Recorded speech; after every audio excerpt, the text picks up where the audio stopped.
High বন্ধুরা, এই দেখো আমার বিনায়ক ঘুম থেকে উঠে পড়েছে।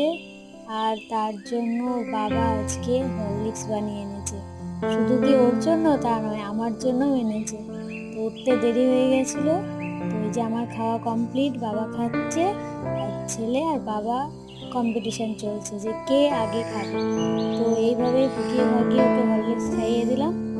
তারপরে আমি চলে গেলাম বাসি কাজ ছেড়ে স্নান টান করে পুজো করে নিলাম।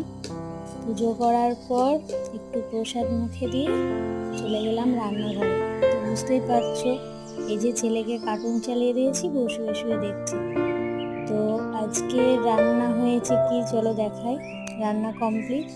এই যে শীষ চচ্চড়ি, যেটা শীতের খুব ফেমাস একটা তরকারি। আর করেছি তুলসী ভোগ চাল দিয়ে